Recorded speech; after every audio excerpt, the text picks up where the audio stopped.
Gilenildo está aqui, bem-vindo de volta. Você é um ótimo jornalista, sentimos a sua fama. Obrigado pelo elogio mesmo, viu, ô Gilenildo? A Ada também está acompanhando conosco aqui, o Brasil Urgente para Campinas e região. Pode acessar lá o Facebook, está acompanhando, está assistindo o Brasil Urgente, acessa lá, viu?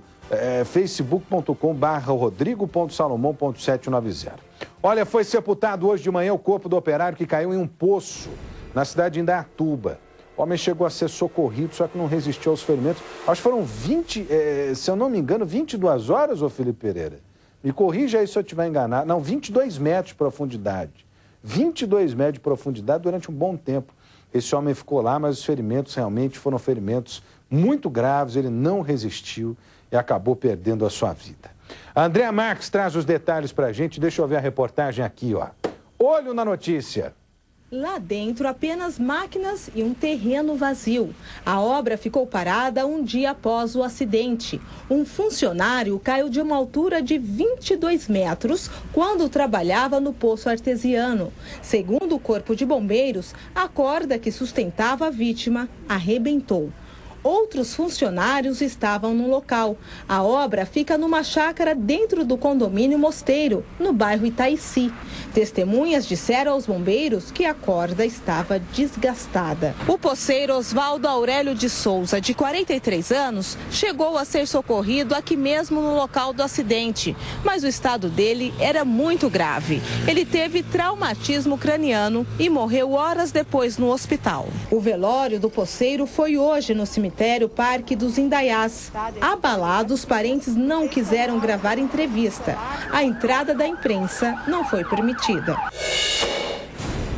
O que fica de mensagem nesse tipo de história é a seguinte: a família está sofrendo com uma dor enorme. Enorme. Agora, a gente precisa fazer um alerta aqui, porque se de fato se confirmarem essas informações aí de que havia desgaste, né, havia problemas em relação à segurança, o que tem de gente boa, né, e que pode perder sua vida, às vezes por um ato de irresponsabilidade, às vezes nem por irresponsabilidade, às vezes por um ato, né, de imperícia, ou porque não contava com a possibilidade de um erro, com a possibilidade de uma fatalidade.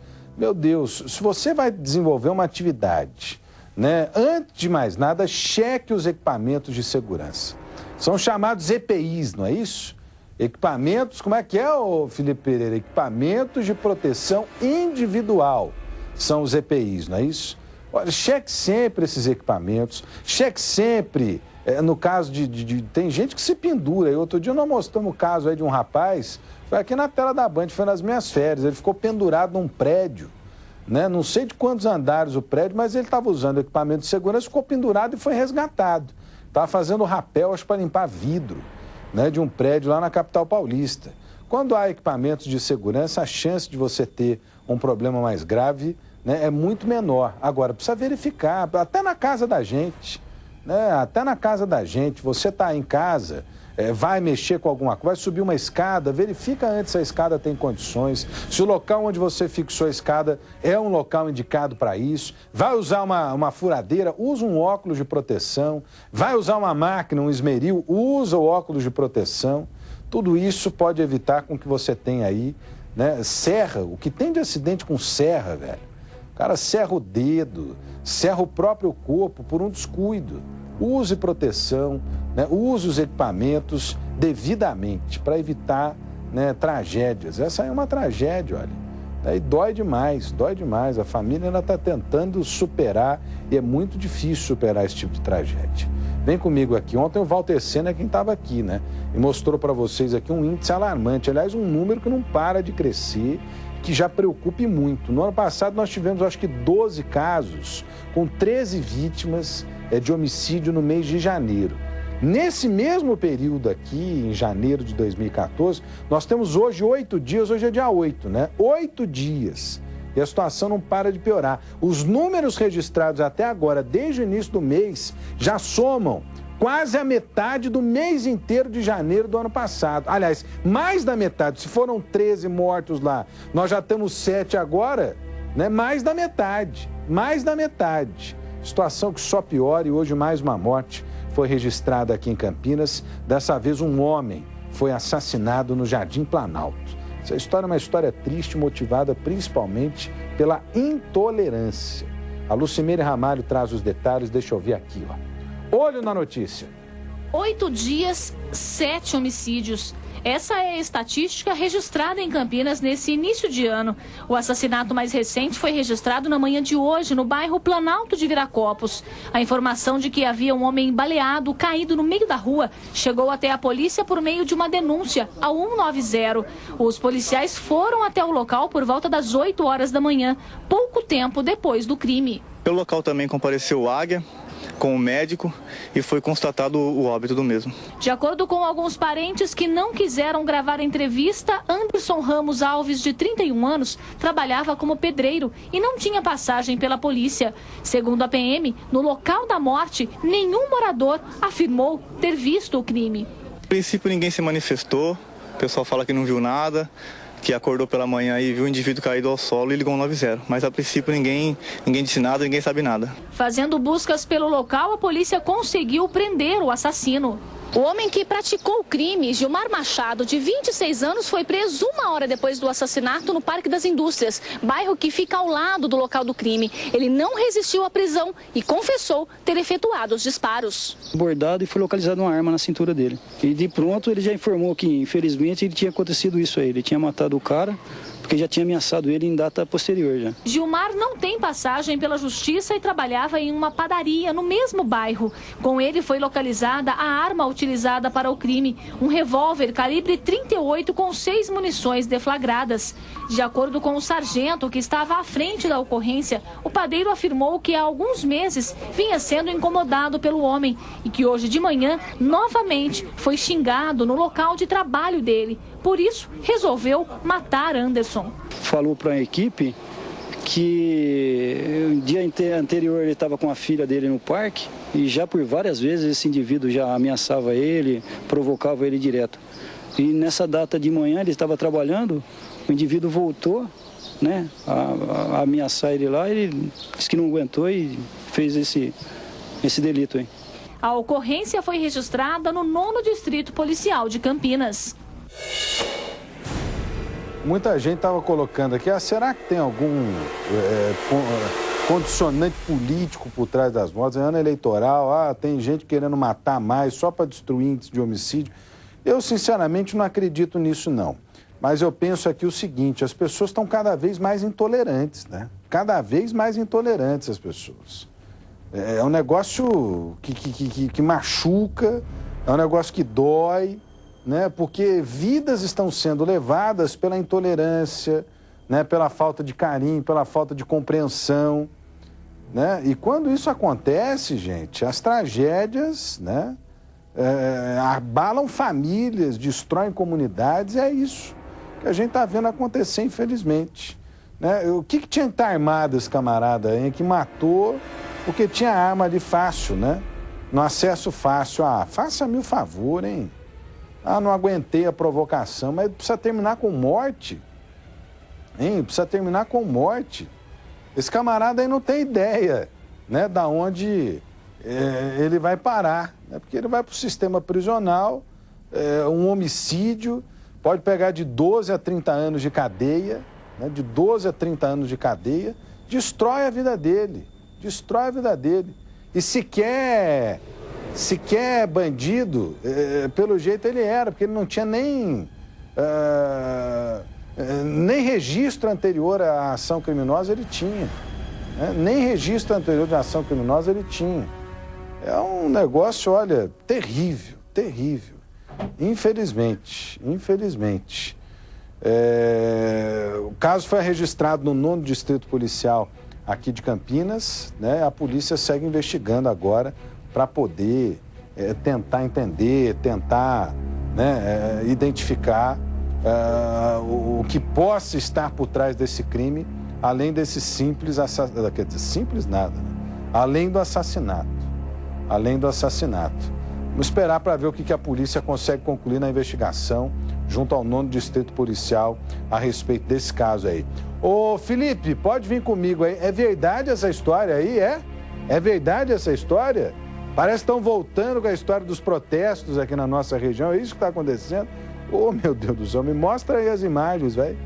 Me mostra aí as imagens, porque parece que ontem um grupo de manifestantes bloqueou ruas aqui de Campinas para protestar em relação ao valor da passagem, algo do tipo, né? Nós vivemos no ano passado, mostramos inclusive na retrospectiva aqui da Band, que foi ao ar no dia 31 de dezembro, né?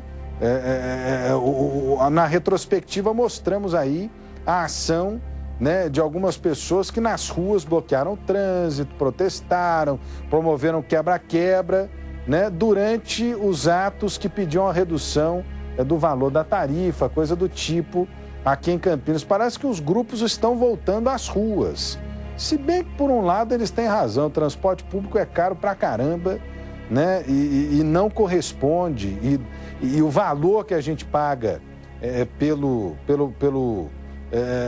custo, né, do transporte, não é um valor interessante, não, pelo retorno que a gente tem, pela qualidade do transporte público. Como é que foi isso ontem, ô Felipe Pereira? Manifestação, pelo menos 80 pessoas participaram desse protesto. É pouca gente em relação aos protestos já registrados no ano passado, não, Felipe?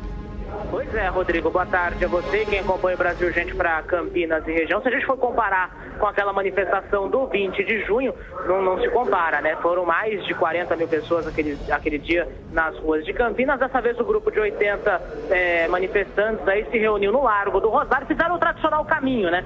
Saíram ali do Largo do Rosário, seguiram pela Avenida Francisco Glicério, desceram Moraes Salles, Irmã Serafina, até chegarem a Anchieta e à frente da Prefeitura de Campinas. Eles fizeram aí essa manifestação justamente contra o valor da passagem do transporte coletivo aqui de Campinas, que está em R$3. Eles pedem R$1,50, Rodrigo. Acho que as pessoas têm o direito de protestar. Eu só não admito quebra-quebra, ato de vandalismo. Vandalismo não tem a ver com reivindicação de direitos, não. Nesse caso aí foi tudo numa boa, sem registro de problema, né, Felipe? Sem registro de problemas, viu, Rodrigo? Essa foi a notícia boa. O grupo seguiu pacificamente desde o Largo do Rosário até a Prefeitura. Na porta da Prefeitura houve aí um princípio de tensão, mas também não nada assim de muito grave, porque um pequeno grupo decidiu ficar na sede da Prefeitura. Eles demoraram bastante a sair. Essa manifestação que terminou por volta das 9 horas da noite, começou aí às 7 horas, né? Terminou às 9 da noite, mas tudo de forma pacífica. A única gritaria que teve foi contra a imprensa, justamente. Os manifestantes xingaram a imprensa, aqueles xingamentos que já são até comuns nesses protestos, já que esse grupo é contra o trabalho da imprensa, e aí seria diferente, né? Então, eles fizeram esses xingos, mas apenas isso, apenas essas agressões verbais, nada demais, foi um protesto bastante tranquilo. Bom, Felipe Pereira trazendo detalhes dessa manifestação, a manifestação, né, sem problemas. Se não gostarem da imprensa, o problema é deles, o problema é deles. A imprensa mostrou e denunciou ao longo desse último período, né, de protestos, o que estava do lado certo e o que estava do lado errado. Mostramos todos os lados aqui e eu apoio manifestação, apoio protesto, desde que pacífico. Eu só sou contra protesto violento. Sou absolutamente contra a protesto violento. Já tem um intervalo aí, pessoal? Não? Então me dá aí que nós vamos trazer essa informação agora. Pode vir comigo aqui. É o seguinte, você acompanhou aqui no ano passado o caso envolvendo a morte do rapper, né, do MC da Leste. Tem novidade no caso. Me dá as imagens do MC da Leste, por favor. O MC da Leste que morreu em julho do ano passado, não foi isso, Felipe Pereira? Foi bem no começo de julho, do dia 6 de julho do ano passado. Então, se a gente contar julho, agosto, setembro, outubro, novembro, dezembro, vai fazer 6 meses agora, é isso? 6 meses da morte do MC da Leste. Fez na verdade. Na segunda-feira fez 6 meses. E olha, tem uma informação importante, hein? Um novo laudo do Instituto de Criminalística, baseado no trabalho da perícia feita no local onde houve a morte do rapper MC da Leste, indica, atenção, hein? Atenção, indica que o disparo realmente foi feito de uma área distante do público, longe do público, né? E segundo o que ficou apurado, segundo o que ficou claro na perícia, o atirador não usou uma pistola ou um revólver, como muita gente imaginava. Foi desse ponto exatamente onde o disparo foi feito e provavelmente uma carabina foi usada nesse disparo fatal contra o homicida a leste. São essas as novidades do caso. Conversei hoje com o doutor Devanir Dutra, né, que é um dos delegados do setor de homicídios e proteção à pessoa da Polícia Civil aqui de Campinas. Ele me disse que, por enquanto, essa é a única novidade. O processo, inclusive, está sendo acompanhado pelo Ministério Público, está sob análise do Ministério Público, né, o inquérito policial. Não há ainda qualquer conclusão a respeito de quem seja o atirador, não há ainda nomes de outros suspeitos, além dos quais já investigados e infelizmente, sem comprovação, né? Então, a única novidade do caso é essa história envolvendo o laudo do Instituto de Criminalística, que foi anexado, o inquérito encaminhado ao Ministério Público, né, na Justiça, para que haja lá o acompanhamento e a análise que os promotores precisam fazer desse inquérito, que provavelmente deve ser estendido aí o seu período de investigação pelos próximos meses. É impressionante essa história, né? Porque passou tanto tempo e a gente não tem uma denúncia, não tem uma informação de suspeita, não tem nada, absolutamente nada, indicando quem tirou a vida, né, do rapper homicida a leste. Agora, diante dessas informações, descartando a pistola, o uso de uma carabina, né, o local estratégico, essa morte aí tem tudo para ter sido premeditada, né, e além da premeditação, disparo feito por uma pessoa, por alguém que efetivamente conhecia a arma, conhecia o empenho dessa arma de fogo, hein? É gente que conhecia, né, e acima de tudo premeditou essa ação criminosa. É o que dá para a gente dizer agora, diante desse laudo do Instituto de Criminalística, que vem a confirmar aquilo que nós mostramos, inclusive, em primeira mão aqui no Brasil Urgente, né? No trabalho da nossa equipe técnica, que mostrou, inclusive, um ponto de luz que pode ser do momento do disparo da arma de fogo daquele local isolado, ao lado de uma construção lá na região do condomínio da CDHU. Que coisa, hein? É muito tempo sem resposta, gente. Será que não vai aparecer nenhuma denúncia? Alguém que possa ajudar a polícia, não? Aliás, as denúncias continuam sendo importantíssimas no trabalho da polícia. Pode ligar no 181, no 3236-3040. Hotel, tá aí, ó, 3236-3040 ou o 181, o telefone do nosso Disque Denúncia. Se alguém tiver informações, infelizmente, por enquanto, nenhuma novidade. Nenhuma novidade. Pode vir comigo aqui, olha, porque a polícia investiga em Vinhedo a ação de um homem que é suspeito de abusar da própria sobrinha. Foi assim, olha. Em Brasília existe uma central telefônica que é o número 100, é o Disque 100, e que diz respeito a atos, né, de crimes sexuais. Você liga lá no Disque 100 e faz sua denúncia. Em Brasília, houve a informação de que havia uma menina de 8 anos sendo abusada dentro da casa dela e que o abusador, que o responsável pelo crime, era o tio da menina. O Conselho Tutelar acionou a Guarda Municipal e esteve na casa, conversou com a garota que apontou o tio como responsável pelos abusos. Que coisa terrível. Eu nem vou perguntar aqui o que merece um sujeito desse, porque a gente já sabe que as pessoas pensam a respeito desse caso, né? É asqueroso, é terrível, é nojento, é tudo isso que você está pensando aí. Só que, infelizmente, nós não podemos mostrar a imagem do camarada, porque ele ainda é suspeito. É brincadeira, velho. É a lei, né? Infelizmente. A Andréa Marques é quem traz os detalhes. Acompanha com atenção esse caso. A gente sempre alerta aqui, né? O perigo mora ao lado. Muitos dos casos, na maioria dos casos, abusadores, estupradores, tarados estão dentro da casa das vítimas. Conhecem a rotina das vítimas, conhecem o dia a dia das vítimas. E não foi diferente nesse caso, pelo menos segundo a denúncia. Deixa eu ouvir a reportagem, tá aqui, ó. Olho na notícia. O rapaz de 27 anos foi levado hoje cedo para a delegacia. Ele é apontado como autor de um crime contra a infância. Leandro Reis é suspeito de abusar sexualmente de uma menina de 8 anos. Ele é tio da criança. Na denúncia é bem claro que é o tio, o abusador. E a criança não tem dúvida, ela é categórica em dizer que é ele o abusador. Leandro é vizinho da casa onde mora a menina. Segundo o conselho tutelar, a mãe não desconfiava das ações do parente. Ela está assustada, se mostrou pronta para tudo que puder ser feito para a proteção da filha, colaborou com todas as informações, então ela não está sendo conivente com a situação, muito pelo contrário, ela está agindo como mãe. O Conselho Tutelar acredita que a criança foi violentada mais de uma vez. Agora a menina de 8 anos enfrenta um novo desafio: superar o trauma da violência sexual. Ela deve ser encaminhada para um tratamento psicológico. Ela também passou por exames médicos e foi até o IML para fazer o corpo de delito. Segundo investigações, o tio mantinha relações sexuais com a menor. Passou o dia inteiro no CAISM, na Unicamp em Campinas, para os exames, foi coletado material para posteriores ações. O caso só chegou até o Conselho Tutelar por causa de uma queixa feita ao Disque 100, o telefone de denúncia. Por isso, a conselheira faz um alerta.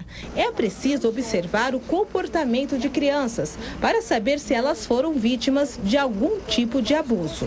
Das pessoas terem a coragem de usar os canais de denúncia, qualquer alteração de humor, se a criança começa a se tornar agressiva, chorona, amedrontada, isso são sinais de que alguma coisa não está certa. Cara, dentro da própria casa da criança, dividem o mesmo terreno, não é isso? Pelo que eu entendi, a casa fica no mesmo terreno. E aí você está lá na confiança, é gente da sua família, gente do seu dia a dia, da sua convivência, e de repente o perigo dorme ali do lado, olha. Né? O estuprador, o abusador pode estar ali do lado. Não tem nem como a pessoa se proteger. Você fala assim, dá para proteger. Não dá, cara. Não dá para se proteger. Você não vai imaginar. Você não vai imaginar. Eu, olha, sinceramente, acho esse tipo de caso, o que há de mais terrível, o que há de mais asqueroso, o abuso sexual contra a criança. Abuso sexual contra a criança. 8 anos a menina, meu Deus do céu. 8 anos a menina. E você vê como é que é importante a história da denúncia, né? Você vê como é que é importante a história da denúncia. Tem a tal do Disque 100, né, para denúncias desse tipo. E chegou a informação foi se apurar. Tem o primeiro trecho da entrevista da conselheira tutelar, ô Felipe Pereira, em que ela diz, lá houve a informação, checamos a informação, a denúncia de que o tio cometeu o ato. Aí depois disso, né? Depois disso a menina foi entrevistada, foi perguntada, e eu acho que ela fala com essas palavras, foi categórica, né, ao dizer que o tio abusava. Meu Deus do céu, meu Deus do céu. Eu não sei nem o que propor numa hora dessa. Tem gente que fala em castração química, tem gente que fala em um monte de coisa. Eu já não sei mais o que dizer a respeito desse tipo de caso. Olha como é que a denúncia é importante. Põe aí a fala da conselheira tutelar, Onei, para a gente ouvir. E olha, é importantíssimo demais. Denuncie. Você sabe de um caso como esse, procure a polícia. Não permita que uma criança, que um jovem, né, pessoas indefesas, sejam vítimas desse tipo de crime. Olho na notícia. Na denúncia é bem claro que é o tio o abusador. E a criança não tem dúvida, ela é categórica em dizer que é ele o abusador. Olha lá, a criança é categórica, né, conferindo com a denúncia. Tomara que a justiça possa promover aí a prisão desse camarada, 27 anos, que ele possa sumir do mapa, velho. Para nunca mais fazer esse tipo de coisa. Para nunca mais fazer esse tipo de coisa. 8 anos. Né? O que um cara desse vê numa menina de 8 anos? Safadeza, viu? Faça-me o favor, hein? Vê comigo aqui, ó. Vamos pro intervalo, a gente volta já. Daqui a pouco tem mais dos nossos telespectadores. Tem um monte de gente ligada no Facebook, aqui na tela da Band, facebook.com/rodrigo.salomão.790. Até daqui a pouco.